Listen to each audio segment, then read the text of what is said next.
what's up guys? I wanted to do a quick demo video for my own saber.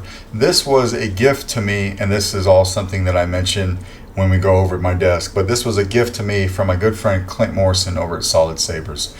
He sent me this Kota, this slim Kota that he made a long time ago. It was empty and it was bare. I put a wrap on it. It's not a very good wrap, so wrapping, like doing an Ito wrap on a handle is very hard, especially if you're just trying to do it in your lap. Like there's just a whole mess of things that could have gone better with this. I'm not the best at it, and I will be getting that redone in the future, but it does kind of give it the overall feel that I was looking for. But anyway, this was a gift from Clint. I held on to it for a long time, trying to decide how I wanted to install it. I wasn't making or designing my own elaborate crystal chambers at the time that he gave it to me, but I've since started doing that, so I designed a really cool chamber for this guy. So we're going to go over my desk. I'll show off the saber, show off the build, and that'll be it.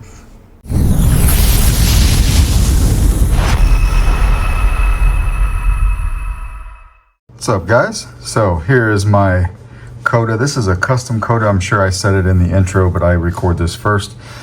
This is a custom Kota that my good friend Clint Morrison over at Solid Sabers sent to me. One of the 3 Canadians that I know. So he sent it to me. It was very cool. I held on to this for a long time because I knew I wanted to do something special with it. I just didn't know what. Trying to build up my skills a little bit at the time also, and then I finally got an idea to do a crystal chamber for it, so that's what it's installed with, a Proffie with crystal chamber. I did do the Ito wrap, if you can even call it that. One thing's for certain, if you ever see on TV a tournament of people doing Ito wraps, one person you won't see competing is me. I absolutely suck at it. I will probably someday send this back off to somebody that I find out there who can do a really nice Ito wrap. I did what I could. I did what I could do after watching a few YouTube videos. I'll be the first to admit this is not my strong suit, but I do take solace in the fact that this saber was owned by a blind guy, so he wouldn't be judging my wrap too much. All right, so but I did put a little wrap on there. I didn't want to do like a single wrap and kind of like you know, layer it like that, like we typically see. I didn't think that this was the proper saber for that. I wanted something like this, just better. So like I said, I'll find somebody in the future that can help a brother out, but in the meantime, I got the basic look of it. It is a 2-button setup, so there's a tactile switch right here. It's going to be power. There's a little one over here. It's going to be auxiliary. This is running a this is Shadow Foil Props lit PCB.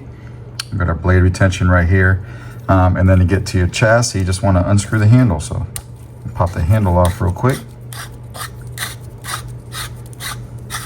I believe Clint told me this was one of the first sabers that he ever made. I'll have to verify that, but this is super cool saber. So when we take the handle off, it is running an 18350. That was the that was kind of the bargain I made in order to fit in a crystal chamber. All right, so I'm gonna run off an 18350 battery. It is actually designed for a button head. I didn't have any at the time. This is a flat top, but it works the same way. So we got a kill switch right here. Proffie V3, just a few greeblies that I put on the chassis so it didn't look so plain. It's running a 22mm Smuggler's Outpost Nano Elite speaker. So I am a big proponent of thinking that these 22mm speakers from Albert, when they're fully enclosed, sound a lot better than a 24mm speaker that's not fully enclosed. I think it gives off better resonance. So that's what I chose to do. I could have fit a 24 in here, but I liked the fact that I could enclose this 22, and it sounds really good to me. So this is the crystal chamber I designed. I tried to put a lot of detail into this guy as much as I could and still get it printed decent in brass. I like doing these kind of crystal chambers, so you know, it's one crystal, there's no spinning parts, but I like to do a lot of small detailing and pipe work, baffling and stuff like that. I like to try to make it look like, you know, it's an actual crystal chamber. It's an actual mechanism. It's running off the power of this crystal. It's bringing, you know, there's pipes coming to it. There's pipes going from it all around here. There's heat sink baffling. So I just tried to make that as realistic as I could possibly make it. All right, and we'll come over here and flip the kill switch. This is running a sound font, the Kota sound font from my buddy Carter over at Blue Mamba.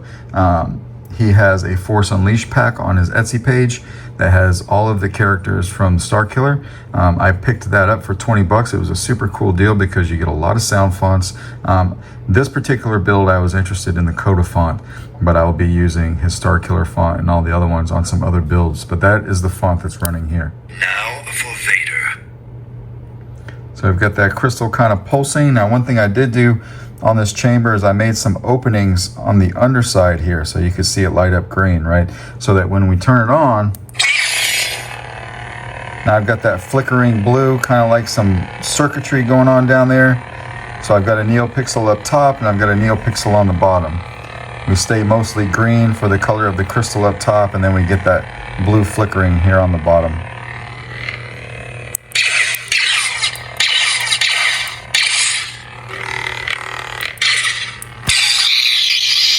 Blade lock up, turn that light off, kind of see it better.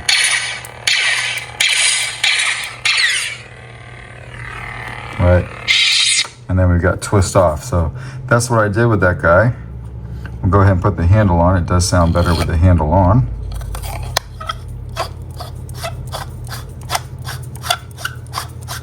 I need to grease the threads one of these days. I just now got done wrapping it up. I've had this installed for a few days, but I wanted to get the wrap in it before I did a demo. So we'll go ahead and put a blade in. I believe this is for a 1-inch blade. We'll use the old TriStar test blade. I do have a blade retention right here. I'm not going to use it this time because it fits in there pretty snug.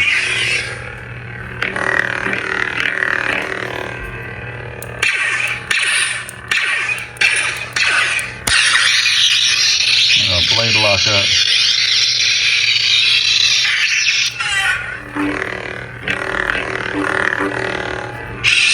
Just like that. All right, so we'll go ahead and take this out and take the handle back off, and we've got a kill switch right here so we can flip it off just like that, and it's as simple as that.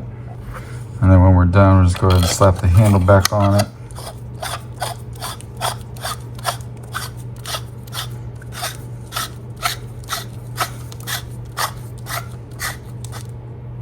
Just like that. All right, but that is my Kota from Clint over at Solid Sabers, installed with a Proffie. Just wanted to show it off. This is going to be it is a treasured part of my collection, and it will stay with me. But guys, thanks for watching.